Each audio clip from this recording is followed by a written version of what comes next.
अब 21 दिन हमारा सदन चलना है और 21 बैठकें होनी है और जो एजेंडा है वो बिल्कुल निर्धारित है। अब उसके बावजूद बार बार रफ्तगन वाली जो कार्रवाई जो करा रहे हैं, जो हंगामा है, ये नहीं मेरी समझ में आ रही, समझ से परे है। और जितनी बैठकें हैं वो निर्बाध तरीके से होनी चाहिए। नए सदस्यों को बोलने का, अपना विषय रखने का, देश के साथ जुड़ने का, देश के विकास के साथ जुड़ने का, सदन में अपने विषयों को रखकर बोलने का उनको अवसर मिलता है और ये अवसर उनके हाथ से निकल रहा है।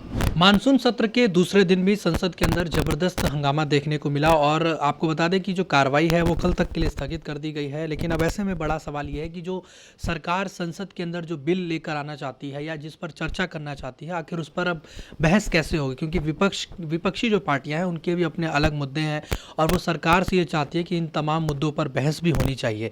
हमारे साथ खास बातचीत करने के लिए जो कि सांसद हैं बागपत से, बातचीत करना चाहेंगे राजकुमार संघानी से। सर, जिस तरीके से आपने देखा होगा आज दूसरा दिन था और आज भी हंगामा हुआ और कार्रवाई कल सुबह 11 बजे तक के लिए स्थगित कर दी गई, तो अब ऐसे में बड़ा सवाल यही है कि जो सदन की कार्रवाई है वो कैसे चल पाएगी और विपक्षी पार्टियां जो मांग कर रही हैं उस पर बहस होगी भी या नहीं हो पाएगी?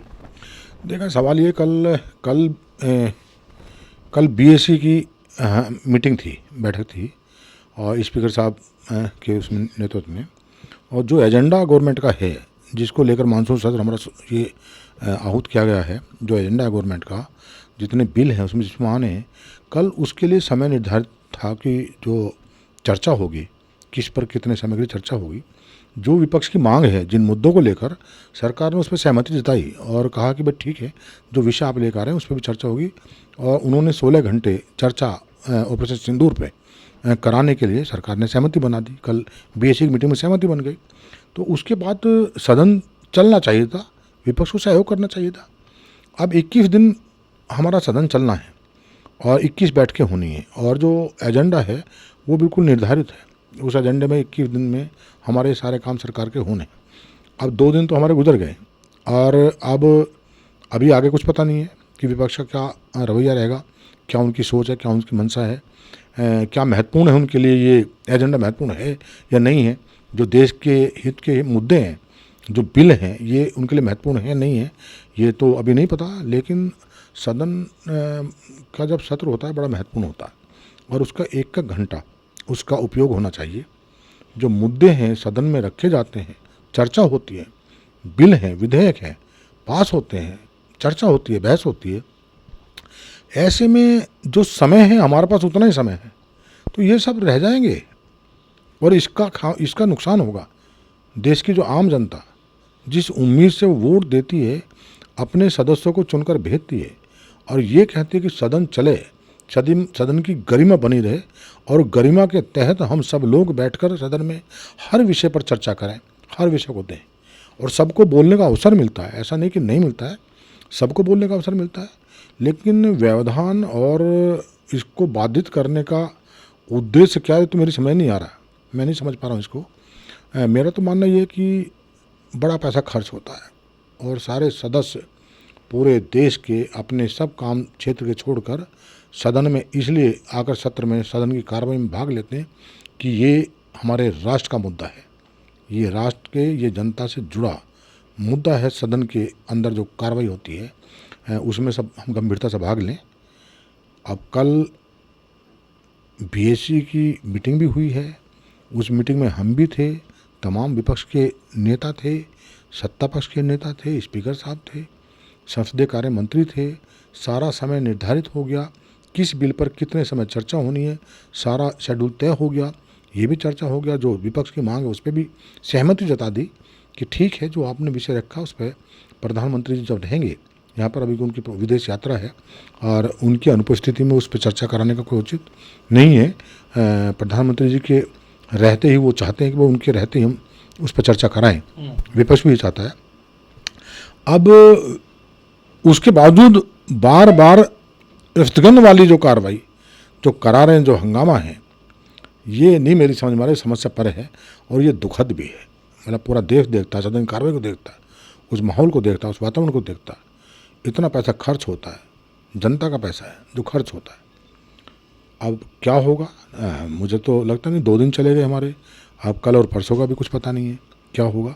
लेकिन मेरा तो आग्रह है, यही आग्रह है कि जो नए सदस्य हैं वो चाहते हैं कि जब लोकसभा का सत्र शुरू हो और जितनी बैठकें हैं वो निर्बाध तरीके से होनी चाहिए। नए सदस्यों को बोलने का, अपना विषय रखने का, देश के साथ जुड़ने का, देश के विकास के साथ जुड़ने का, सदन में अपने विषयों को रखकर बोलने का उनको अवसर मिलता है, और ये अवसर उनके हाथ से निकल रहा है। जी है ना? जी, लेकिन सर जिस तरीके से विपक्षी पार्टियां आज भी संसद के परिसर का आपने देखा होगा, वहां भी सब विरोध प्रदर्शन कर रहे थे। बिहार में जो SIR का मुद्दा है उसको लेकर तमाम पार्टी के जो सांसद हैं वो विरोध कर रहे थे और ये कह रहे थे कि बिहार में कैसे चुनाव जीतने के लिए एक कहीं ना कहीं चुनाव आयोग का दुरुपयोग किया जा रहा है और इस तरीके से पूरी साजिश की जा रही है ताकि बिहार में चुनाव जीता जा सके, और पूरे सिस्टम को हैक कर लिया गया। 41 लाख से ज़्यादा वोटर लिस्ट में लोगों का नाम काट दिया गया। नहीं, ये विषय भी रखा गया था जब हमारे सर्वदलीय जो बैठक हुई थी सदन की मतलब ये सत्र शुरू होने से पहले दिन जो सर्वदलीय बैठक हुई थी, उसमें भी ये विषय आया था और उसमें भी सरकार ने ये कहा था कि हम इस विषय भी सदन में चर्चा कराने को तैयार हैं। सरकार की मंशा वहाँ क्या है, हम सदन में अपनी बात रखो, उसमें सरकार जवाब देगी। तो लेकिन वो सारे विषय जवाब तभी तो देगी जब कोई विषय उठाएगा, तभी उठाएगा जब सदन चलेगा। और इसके लिए सबसे ज़्यादा ज़रूरी है कि सदन की कार्रवाई चलें, वो निर्बाध तरीके से चलें और अपने विषय को रखें, वहाँ उसमें रखें, फ्लोर पर रखें, वहाँ रखें अपनी, उसमें जो जब सदन की कार्रवाई में अपनी बात रखें उसमें सरकार चर्चा देगी, सारी चीज़ें साफ हो जाएंगी। जो मन में ख्याल हैं, जो शंकाएँ हैं, सारी सरकार दूर करेगी, और जो नहीं हो तो उस पर फिर अपना आप एक्शन लो, इसके लिए स्वतंत्र हैं आप। लेकिन सदन की कार्रवाई चलना बहुत ज़रूरी है। सदन की कार्रवाई चलने पर ही आप अपने विषय को उठा सकते हैं। अगर कार्रवाई चलेगी ही नहीं तो आप अपने उन विषयों को उठा नहीं सकते। ये भी जनता के साथ, मुझे लगता है कि ये भी जनता के साथ धोखा है। भाई आप सदन नहीं चलेगा तो अपनी बात नहीं रख पाओगे, आप सदन को बाधित करते रहोगे तो जवाब क्या दोगे जनता को? जनता तो पूछेगी ना आपसे। आप सदन में अगर चल रहा है और आपको अवसर नहीं दे रहे तब आप अपना विषय उठा सकते हो, तब आप इस काम को कर सकते हो। लेकिन जब सदन तो पहले दिन से नहीं चलने दे रहे हो आप जी, तो ये बात तो आए। जी, लेकिन सर जिस तरीके से अभी उपराष्ट्रपति जगदीप धनखड़ ने इस्तीफा दिया उस पर भी विपक्ष सवाल उठा रहा है और कई तरह की बातें कह रहा है, और प्रधानमंत्री मोदी से भी आग्रह कर रहा है कि उनका इस्तीफा स्वीकार ना किया जाए, उनको फिर से पुनर्विचार वो करें। इस पर भी ये जयराम रमेश ने बोला, पवन खेड़ा ने भी बोला कि उनको ना कोई फेयरवेल दिया गया, ना कोई उन्होंने अंतिम स्पीच दिया, तो इसके पीछे कोई गहरी साजिश है या कोई बहुत बड़ा खेल भी हो सकता है। इस तरह की बातें अब विपक्ष कर रहा है, इसको आप कैसे? अब एक्चुअली जो भी कल हुआ है, और आदरणीय उपराष्ट्रपति जी ने कल अपने पद से इस्तीफा दिया है और स्वास्थ्य कारणों से उन्होंने इस्तीफा दिया, क्योंकि पिछले दिनों भी उनका स्वास्थ्य खराब तो रहा है। वो एम्स में भर्ती भी रहे हैं और उनका शायद एंजियोग्राफी भी उनकी हुई है। डॉक्टरों की सलाह भी, चिकित्सकों की सलाह भी ये रही कि आप कम से कम दबाव आप शरीर पर रखें, और इस्तीफा तो अब उनका स्वीकार हो गया। अब वो विषय भी नहीं रहा कि उसमें पुनर्विचार का या कुछ विचार का, क्योंकि महामहिम राष्ट्रपति जी ने उनका जो इस्तीफा जो उन्होंने भेजा है वो स्वीकार भी कर लिया और प्रधानमंत्री जी ने उसमें ट्वीट भी कर दिया है।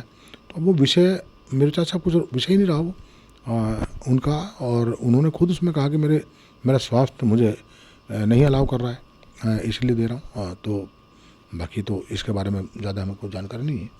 जी, तो आप उनके कार्यकाल को कैसे देखते हैं?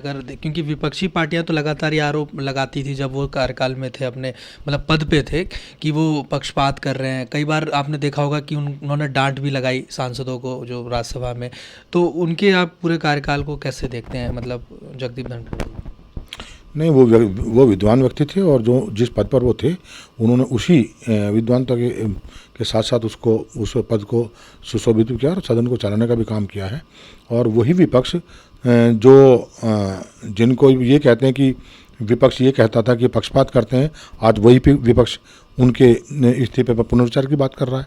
तो इसका मतलब वो पहले गलत कहते थे, क्योंकि वो कभी भी भेदभाव करते थे, निष्पक्ष भाव से सदन को चलाते थे और सबको बोलने का अवसर देते थे।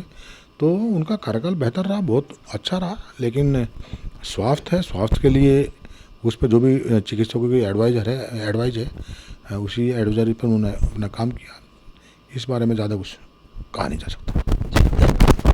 तो ये हमने बातचीत करी बागपत के सांसद डॉक्टर जो कि राजकुमार सांगवान जी ने, जिन्होंने बताया किस तरीके से जो जगदीप धनखड़ ने जो इस्तीफ़ा दिया, निश्चित तौर पर स्वास्थ्य का ही कारण रहा जिसके चलते उन्होंने अपना इस्तीफ़ा दिया। लेकिन जो विपक्षी पार्टियां सवाल खड़े कर रही हैं वो निश्चित तौर पर सोचने वाली बात है कि जो कल तक जगदीप धनखड़ पर ही सवाल उठा रही थी, आज वो उनके समर्थन में दिखाई भी दे रही हैं। वीडियो जर्नलिस्ट मयंक के साथ में हिमांशु दुबे, डेली 24 भारत, दिल्ली।